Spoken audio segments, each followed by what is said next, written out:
बिस्मिल्लाहिर्रहमानिर्रहीम। अस्सलाम वालेकुम दोस्तों, मैं जाफर खान वेलकम करता हूं आपका अपने चैनल पर द एक्सोटिक बर्ड्स इंडिया में।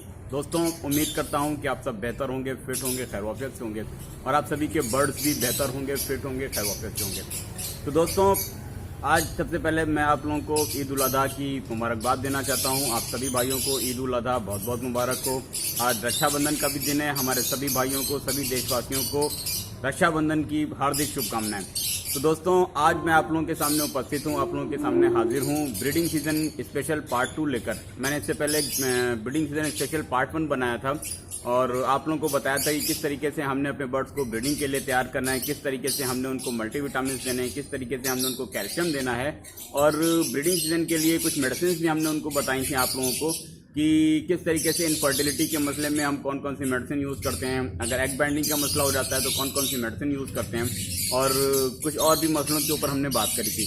तो दोस्तों आज हम बात करने जा रहे हैं ब्रीडिंग सीजन पार्ट 2 में कि हमें जो है वो क्या क्या ज़रूरत पड़ती है ब्रीडिंग सीजन में, क्या क्या चीज़ें हमारे पास होनी चाहिए, कौन कौन सी मेडिसिन हमारे पास होनी चाहिए, क्या कौन कौन सी मेडिसिन हमारे बर्ड्स के लिए बेहतर रहती हैं और जो कुछ इश्यूज आ जाते हैं कि जैसे कि एग बाइंडिंग का मसला हो जाता है तो क्यों हो जाता है ब्रीडिंग सीजन में, कई बार जो है वो डेडिंग शेल का मसला हो जाता है तो क्यों हो जाता है। तो इन सब चीज़ों के लिए हमें किस तरीके के जो है वो प्रिकॉशंस लेके चलने पड़ेंगे, तो इन सब पे बात करेंगे। तो दोस्तों एक बार फिर से मैं आप लोगों के सामने हाजिर हूं, तो आप लोगों से रिक्वेस्ट करना चाहता हूं कि दोस्तों बिना ज़रूरत के जो है वो बिल्कुल घर से बाहर ना निकलें।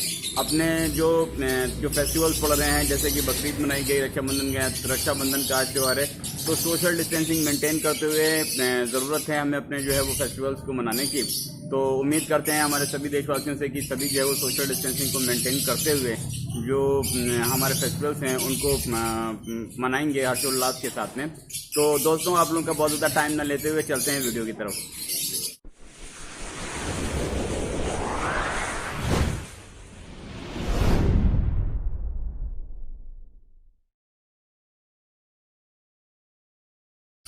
गुड आफ्टरनून फ्रेंड्स, मैं जाफर खान एक बार फिर से वेलकम करता हूं आपका अपने चैनल पर द एक्सोटिक बर्ड्स इंडिया में।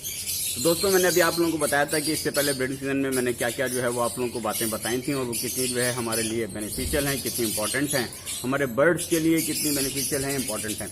तो दोस्तों आज 2 अगस्त हो गया है, सॉरी 3 अगस्त हो गया है और ब्रीडिंग सीजन ऑलमोस्ट जो है वो आ गया है और बहुत सारे भाइयों ने बॉक्सेस लगा भी दिए हैं 1 अगस्त को। कुछ सारे जो है भाई जो है वो हमारे तैयार हैं बॉक्सेस लगाने के लिए 15 अगस्त को जो है वो जैसे मैंने बताया बॉक्सेस लगाने का। लेकिन अगर आपने टेम्परेचर को मेंटेन कर लिया है, आपके यहाँ टेम्परेचर आपकी एवरी में बढ़िया है, बेहतर है, आप ह्यूमिडिटी को कंट्रोल कर सकते हैं, आप टेम्परेचर को कंट्रोल कर सकते हैं, तो आप अभी बॉक्स अपने यहाँ प्रोवाइड करा सकते हैं। क्योंकि स्पेशली अगर हम लव बर्ड्स की बात करेंगे तो लव बर्ड जो है वो बॉक्स लगाने के बाद कम से कम 20 से 25 दिन का है। हम रिंग वाले की बात करें, रिंग बर्ड जितने भी हैं लव बर्ड्स में वो सारे जो है वो 20 से 25 दिन ले लेते हैं एग ले करने में। तो दोस्तों देख लीजिए मैंने सबको बॉक्सेस दे दिए हैं, लेकिन अभी जो है वो कोई एग लेइंग स्टार्ट नहीं हुई है हमारे यहाँ और आज हमको करीब 10 से 15 दिन बॉक्सेस दिए हुए हो रहे हैं। तो ये जो टाइम होता है कि अगर हम 15 अगस्त को बर्ड को बॉक्स देते हैं तो 15 सितंबर तक जो है वो एग लेइंग हो पाती है कहीं जाके, 1 महीना हम मोटा मोटा मान के चलते हैं। तो अगर हम पहले से बॉक्स दे देते हैं तो उसका ये बेनिफिट होता है कि जो 1 महीने का जो टाइम ले लेते हैं या 20 से 25 दिन का जो टाइम ले लेते हैं, ये टाइम हमारा सेफ हो जाता है। आप लोग देख लें कि मैंने बॉक्सेस सब प्रोवाइड किए हुए हैं, इससे पहले वाले मेरे वीडियो में भी बॉक्सेस लगे हुए थे, आप लोग सब देख सकते थे, लेकिन अभी तक एग लेइंग किसी में स्टार्ट नहीं हुई है। अब हम बात करते हैं नॉन रिंग बर्ड्स की। नॉन रिंग बर्ड जो हैं वो लेइंग जल्दी स्टार्ट कर देते हैं। मैंने नॉन रिंग बर्ड्स में भी साथ में जो है वो दे दी थी, तो 2 से 3 बॉक्स में जो है वो लेइंग स्टार्ट हो गई है। तो दोस्तों इस तरीके से जो है हमने अपने टाइम को भी जो है वो मैनेज करना है और बॉक्सेस को जो है वो बर्ड को अपने टाइम के अकॉर्डिंगली जो है वो प्रोवाइड करा देने हैं। दोस्तों इससे पहले हमने आप लोगों को इनफर्टिलिटी के इश्यूज से जो है वो कुछ चीज़ें बताई थी कि क्या क्या मेडिसिन यूज़ कर सकते हैं, एग बाइंडिंग के मसले से बताई थी। तो मेरे पास क्वेश्चन आए कि साहब ये एग बाइंडिंग होती क्या है। एग बाइंडिंग के ऊपर प्रॉपर एक हम वीडियो बना चुके हैं, आपको डिस्क्रिप्शन में उसका लिंक मिल जाएगा। लेकिन फिर भी मैं आपको बता दूं एग बाइंडिंग जो है वो ज़्यादातर जो पहली बार जो बर्ड ब्रीड कर रहे हैं उनके साथ में मसला आता है और उसमें सबसे बड़ा जो रोल होता है वो कैल्शियम का होता है। बर्ड्स में अगर कैल्शियम की कमी हो जाती है, जो एग शेल है उसकी सरफेस जो है वो रफ हो जाती है और वो बर्ड जो है वो इजीली जो है वो लेइंग नहीं कर पाता है, क्योंकि सरफेस रफ होने के वजह से उसकी वेंट में अंडा फंस जाता है। दूसरी वजह होती है कि कैल्शियम की कमी हो जाती है, जो एग शेल होती है वो लूज हो जाती है, मुलायम हो जाती है। कई बार जो लोग कहते हैं कि प्लास्टिक जैसा अंडा दिया, वो इसी वजह से होता है, कैल्शियम की कमी हो जाती है, एग शेल जो है वो लूज हो जाती है और वो आके वेंट्स में फंस जाती है और हमारे बर्ड की डेथ तक हो जाती है। उसका क्या सोल्यूशन है उसका नहीं जाएंगे, क्योंकि पिछले जो है वो ब्रीडिंग सीजन 1 वाले जो वीडियो है उसमें ऑलरेडी मैं बता चुका हूँ कि कौन सी मेडिसिन इस्तेमाल करी जाती है। तो दोस्तों सबसे पहले आज हम बात करेंगे कि ब्रीडिंग सीजन में हमको जो है किन किन चीज़ों की ज़रूरत पड़ती है उसकी बात करेंगे। तो दोस्तों सबसे पहले बात करते हैं बॉक्सेस की। बॉक्सेस की ज़रूरत पड़ती है, बॉक्सेस हम लोग लगा भी देते हैं, लेकिन बॉक्सेस जो है वो किसके होने चाहिए? बॉक्सेस प्लाईवुड के नहीं होने चाहिए। प्लाईवुड में बहुत सारे बैक्टीरियल और पैरासाइट्स और इस तरीके के जो है वो कई सारी चीज़ें जो हैं वो घर कर जाती हैं और बर्ड्स को जो हमारे नुकसान करती हैं। लकड़ी के बॉक्सेस का यूज़ करें, नीम की लकड़ी हो गई, कीकर की लकड़ी हो गई, बबूल की लकड़ी, इन लकड़ी के बॉक्सेस का इस्तेमाल करें। रफ सरफेस होनी चाहिए। मैं देख रहा हूँ ब्रीडिंग सीजन में लोग रंग बिरंगे बॉक्सेस लगा रहे हैं, बिल्कुल ठीक नहीं है। बॉक्स को पेंट करने की ज़रूरत ही नहीं है। रफ बॉक्सेस लगाइए। बर्ड को रफ सरफेस, रफ चीज़ें ज़्यादा पसंद आती हैं। नेचुरली बर्ड को नेचुरल चीज़ें ज़्यादा पसंद आती हैं। तो नेस्ट बॉक्स जो है वो बिल्कुल जो है वो लकड़ी के होने चाहिए, ना कि जो है वो प्लाईवुड के। पहली बात। अब बात करते हैं नेस्टिंग की। पिछले ब्रीडिंग सीजन में मैंने आप लोगों को बताया था, पिछले जो है वो वीडियो में मैंने आप लोगों को बताया था कि नेस्टिंग कौन कौन सी यूज़ करी जाती है। तो आज इसके बारे में बात नहीं करेंगे कि हमने नेस्टिंग कौन कौन सी यूज़ करनी है। नेस्टिंग की क्वांटिटी के ऊपर हम बात करते हैं। नेस्टिंग प्रोवाइड कराने के बाद हमें अपने पास जो है वो एक्सेस में नेस्टिंग रखनी चाहिए। एक्सेस में नेस्टिंग क्यों रखनी चाहिए? क्योंकि जो है वो हर जो है वो क्लच लेने के बाद हमने अपने बर्ड की नेस्टिंग को चेंज करना है, क्योंकि वहाँ पे अगर गंदगी रहेगी, नमी रहेगी और उसी नेस्टिंग में हम दूसरा क्लच लेना चाहेंगे तो हमारे पास डेड एंड शेल के मसले ज़्यादा हो जाते हैं।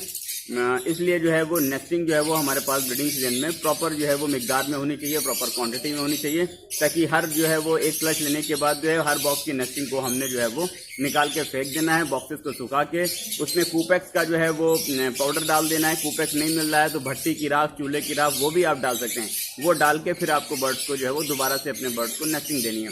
तो नेस्टिंग मटेरियल हमारे पास प्रॉपर मिकदार में होना चाहिए।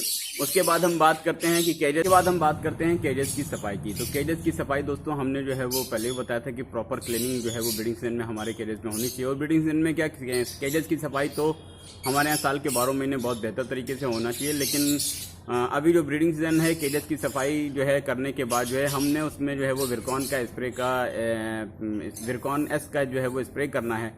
और जो विरकॉन एस का जो स्प्रे है उससे जो है वो माइक्रोबियल हो गया, बैक्टीरियल हो गया, फंगल हो गया, इस तरीके के सारे इन्फेक्शन जो हैं वो खत्म हो जाते हैं। तो मैंने आप लोगों को ऐसे बताया कि बॉक्सेस में नेस्टिंग देने के बाद उसमें कूपेक्स का जो है वो हम स्प्रे कर देंगे, कूपेक्स पाउडर डाल देंगे। और कूपेक्स नहीं मिल रहा है हमको तो भट्टी की राख का इस्तेमाल कर लेंगे और वो नेस्टिंग देंगे। और नेस्टिंग की मिकदार जो है वो प्रॉपर होनी चाहिए, ताकि जो है हम जब आगे जो एक क्लच पूरा कर लेंगे तो उसमें जो है वो हम नेस्टिंग दोबारा से चेंज कर लेंगे। नेस्टिंग क्यों चेंज कर लेंगे? क्योंकि उसमें डेड एंड शेल का मसला ना हो, कोई इसमें इस तरीके के बैक्टीरिया ना डेवलप हो, कोई फंगल इन्फेक्शन ना डेवलप हो। तो नेस्टिंग हर क्लच के बाद हमको चेंज करनी है। नेस्टिंग होना बहुत ज़रूरी है। केजेस की सफाई और एवरेज की सफाई जो है वो हमको विरकॉन करने के बाद जो विरकॉन इसका स्प्रे जो है वो बहुत ज़रूरी है करना। विरकॉन अगर प्रॉपर तरीके से प्रोवाइड नहीं हो पा रहा है तो आप जो है वो डेटॉल का भी स्प्रे कर सकते हैं। डेटॉल नहीं आप यूज़ करना चाहते हैं तो आप नेचुरली नीम जो है वो आप ले लें, नीम की पत्तियाँ ले लें, उनको कुचल के उनका जो है वो मैश करके उनको बॉयल कर लें। बॉयल करने के बाद आप उसका स्प्रे भी जो है वो एवरेज में अपनी और केजेस में कर सकते हैं। इस तरीके से आप लोगों को जो ब्रीडिंग सीजन में मैंने बताया, नेस्टिंग की मिकदार बताई, विरकॉन का स्प्रे बताया, ये सारी चीज़ें होना आपके पास ब्रीडिंग सीजन में बहुत ज़रूरी है। उसके बाद हम बात करते हैं कैंडलिंग की। हम दोस्तों जो कैंडलिंग करते हैं अपने मोबाइल की टॉर्च का यूज़ करते हैं, अंडों को बाहर निकालते हैं, उससे अंडों में जो है वो हाथों से हमारे बैक्टीरिया भी जो है वो ट्रांसमिट हो सकता है। आप एक टॉर्च ले लें, छोटी टॉर्च ले लें और डायरेक्टली जो है वो नेस्ट बॉक्स में ही जो है वो टॉर्च से चेक कर लें कि जो है वो एग हमारे फर्टाइल हैं कि नहीं फर्टाइल हैं। अब दोस्तों बात है एग फर्टिलिटी की आ रही है और कैंडलिंग की आ रही है, तो एक बात हम यहाँ पे ये भी बताते चलें, लोग जो है वो कभी पहला अंडे आने के बाद ही जो है वो कैंडलिंग करने लगते हैं, कभी दूसरा अंडा, कभी तीसरा अंडा, कभी चौथा अंडा। तो इस तरीके से दोस्तों जो है वो इतनी जल्दी ना करें, बर्ड्स को परेशान ना किया करें। पूरा क्लच हो जाने के बाद जो है, जब पूरा क्लच हो जाए तो उसके बाद विद इन अ वीक या एक हफ्ते के बाद जो है आप टॉर्च लें और टॉर्च से जो है वो नेस्ट बॉक्स खोल के अंडों के ऊपर लगाएं। और जिन अंडों में जो है वो लाली है और रेडिश जो है वो अंडे हो गए हैं अंदर से, तो आप समझ लें कि आपके एग फर्टाइल हैं। जो इनफर्टाइल एग्स हैं आप उनको निकाल के फेंक भी सकते हैं, अलग कर सकते हैं। तो दोस्तों इस तरीके से हमारे पास एक टॉर्च का होना भी बहुत ज़रूरी है। अब हम बात करते हैं मास्किंग टेप की। दोस्तों हमारी एवरी में मास्किंग टेप का होना भी बहुत ज़रूरी है। मास्किंग टेप जो है वो दोस्तों उसमें हम जो कोई भी जो है वो फोस्टरिंग कर रहे हैं, चाहे अंडों की हो चाहे वो बच्चों की है, उसकी डिटेल हम लिख सकते हैं कि किस तरीके से जो है वो क्या रखा हुआ है हमने कहाँ पे। तो वो सारी डिटेल जो है वो बॉक्सेस के ऊपर आप मास्किंग टेप से चिपका सकते हैं। मार्कर का होना बहुत ज़रूरी है। आप लोग कोई भी चीज़ जो लिख रहे हैं बॉक्सेस के ऊपर मास्किंग टेप लगा के, तो वो मिटे नहीं, इसलिए परमानेंट मार्कर ले लेंगे तो वो ज़्यादा बेहतर रहेगा। तो तो इस तरीके से मार्कर का होना भी बहुत ज़रूरी है। अब हम बात करते हैं हैंड फीडिंग की। हैंड फीडिंग फार्मूला और एक सिरिंज, ये सारी चीज़ें भी हमारे पास होना बहुत ज़रूरी है। कभी कभी क्या होता है कि जो पेरेंट्स हैं बच्चों को फीड कराना छोड़ देते हैं, या कोई मिसहैपनिंग हो जाती है, या पेरेंट्स मर जाते हैं, या कोई मेल मर जाता है, फीमेल मर जाता है, तो उसमें जो है वो हैंड फीडिंग वाला इशूज़ आ जाते हैं कि हैंड फीडिंग कराना पड़ता है हमको। तो उसकी तैयारी भी हमने पहले कर लेनी है। हैंड फीडिंग फार्मूला हमको मंगा के रख लेना है, और उसके बाद जो है सिरिंज का हैंड फीडिंग फार्मूला बाहर से नहीं लेना चाहते हैं तो आप बना के रख लें, जैसा मैंने अपने वीडियो में बताया था। मैं उसका भी लिंक डिस्क्रिप्शन में शेयर कर दूंगा। आप होममेड हैंड फीडिंग फार्मूला बना के घर में रख लें, और एक 5 ml का सिरिंज रख लें, और इस तरीके से जो है वो हैंड फीडिंग जो है वो बहुत ज़रूरी है रखना। अब उसके साथ में हैंड फीडिंग के साथ में आपको जो हैंड फीडिंग की बात हो रही है तो ये बता दूं कि नस वोमिका और अल्फा अल्फा क्यू, ये बर्ड की हेल्थ के लिए, नस वोमिका डाइजेशन के लिए और अल्फा अल्फा क्यू बर्ड की हेल्थ के लिए, जो चिक्स होते हैं उनको जो हम हैंड फीडिंग देंगे उसमें इसका इस्तेमाल होता है। तो ये भी आप अपने यहाँ जो है वो ला के रख लें, ये भी बहुत ज़रूरी है इसमें ला के रखना। और उसके बाद जो है हमने अपने बर्ड्स के साथ में जो क्या होता है कि जो कॉलोनी ब्रीडर हैं, जैसे कि मैं कॉलोनी ब्रीड करा रहा हूँ, आप लोग देख सकते हैं। तो इसमें सबसे बड़ा जो इशू आता है कॉलोनी ब्रीड में कि किसी एक बॉक्स के बच्चे निकले तो दूसरे पेरेंट्स जो होते हैं वो उनको मारने चलते हैं, या कई बार जो है वो मैंने देखा है कि लोगों के उसमें नुकसान भी होते हैं, और कई सारे बच्चे जो है वो दूसरे पेरेंट्स मार देते हैं। तो उसका सबसे अच्छा तरीका मैं आप लोगों को बता दूं कि एक केज आप रख लें कॉलोनी के अंदर। मैं भी यही करता हूं, मैं कॉलोनी के अंदर छोटे छोटे केजेस रख देता हूं, और इतना केज रखता हूं कि बर्ड जो है वो चिक जो हैं जो बाहर अपनी गर्दन निकाल लें, तो वो जो, और साथ में काकुन भी रख देता हूं, तो वो जो खा पाते हैं, बाकी उनके पेरेंट्स जो हैं वो उसी केज के पास में जाके अपने चिक्स को जो है वो फीड भी करा देते हैं। तो इससे आपके चिक्स जो हैं वो भी सेफ हो जाते हैं, और जो आपके जो ब्रीडर पेयर हैं वो जो एग लेइंग स्टार्ट करते हैं उसमें आपके चिक्स जाके उनको डिस्टर्ब भी नहीं करते हैं, तो दोनों ही काम हो जाते हैं। तो ये एक बहुत ही ज़रूरी है कॉलोनी ब्रीडर्स के लिए। इंपॉर्टेंट पॉइंट है, आप लोग नोट कर लें कि कॉलोनी ब्रीडर्स जो हैं वो छोटे केजेस का इस्तेमाल करें, कॉलोनी के अंदर छोटे केजेस रखते हैं, जो आपको उसी में जो चिक्स होंगे आप उनको सबको डाल दें, पेरेंट्स वहीं पर उनको फीड करा देंगे। अब बात करते हैं मेडिसिन की। मेडिसिन हम लोगों को जो है वो मर्कसॉल का इस्तेमाल करना है। मर्कसॉल 30 हम लोगों को लेना है।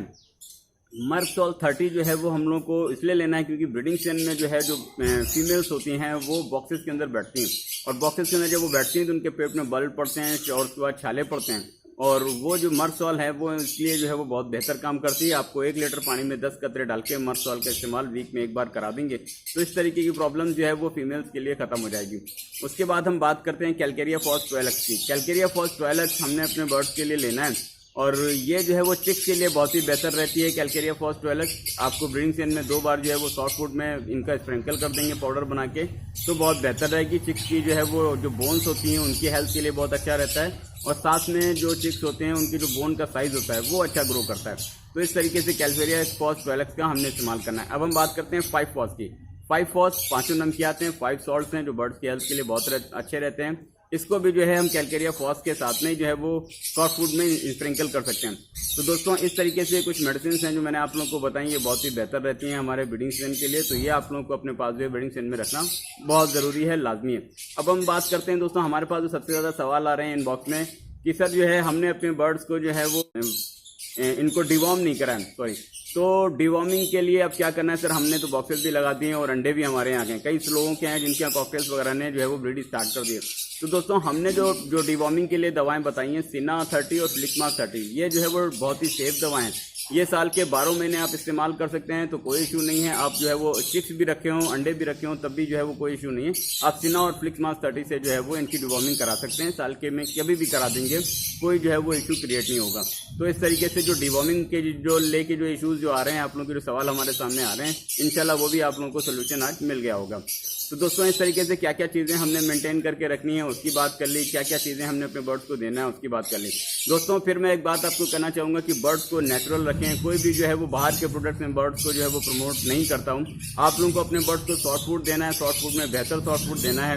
अभी आजकल बरसात के दिनों में आप लोगों को वेजिटेबल्स जो हैं वो जो लीफी वेजिटेबल्स हैं वो आप लोगों को अपने बर्ड्स को नहीं देना है, लेकिन साथ में भीगा दाना आप दे सकते हैं। भीगा दाना में मैंने पहले आप लोगों को बताया कि काला चना हो गया, उसमें मूंग हो गया, उसमें ज्वार हो गई, उसमें बाजरा हो गया, उसमें सोयाबीन हो गया, उसमें लोबिया हो गया, उसमें ये सारी चीज़ें आप मिक्स करके भीगा दाना जो है वो 15 से 20 घंटे आप उसको भिगोएंगे। भिगोने के बाद उसको जो है सोक्ड कर लेंगे और एप्पल साइडर विनेगर से वॉश करके आप अपने बर्ड्स को देंगे। तो इस तरीके से बर्ड्स में की जो डाइट है वो बैलेंस रहेगी और उसमें सारी जो है वो प्रोटीन एंड विटामिन सारे उनको प्रोवाइड होते रहेंगे, मुहैया होते रहेंगे। तो बाहर के प्रोडक्ट्स के ऊपर फोकस ना करके आप नेचुरल प्रोडक्ट्स के ऊपर अगर बर्ड्स को फोकस करेंगे बरसात के दिन है, बेहतर भुट्टा आ रहा है, आप कच्चे चिट्टे का इस्तेमाल कर सकते हैं। मैं भी अपने बर्ड्स को देता हूं, मैंने आज अपने काला चना लगाया अपने बर्ड्स के लिए। तो ये सारी चीज़ें आप यूज़ करेंगे तो बेहतर ब्रीड होगी। साल में सिर्फ आपको 3 फ्लश लेने हैं, 3 फ्लश के ऊपर आपको नहीं जाना है, क्योंकि ज़्यादा लालच में आप अपने बर्ड्स को ख़राब करेंगे। तो साल में 3 फ्लश लें, उसके बाद बर्ड्स को नेचुरल रखें और ज़्यादा जो है वो बाहर के प्रोडक्ट्स ना दें, तो इंशाल्लाह बर्ड्स आपके बेहतर ब्रीड भी करेंगे और आपके ब्रीडर सेहत भी जो है वो महफूज रहेंगे। दोस्तों, ब्रीडिंग सीजन के मुतालिक जो है वो बहुत सारी चीज़ें हैं जो एक ही वीडियो में जो है वो हम नहीं बता सकते, तो इसके लिए मैं ब्रीडिंग सीजन स्पेशल पार्ट 3 लेकर आऊँगा। आज के लिए इतना काफ़ी है। चलते चलते मैं आप लोगों से गुजारिश करना चाहता हूँ कि चैनल पे पहली बार हैं तो इसको सब्सक्राइब कर लें, वीडियोज़ को लाइक करें और शेयर करें। जाफर खान को इजाज़त दें। आज के लिए इतना काफ़ी है। अल्लाह हाफिज़।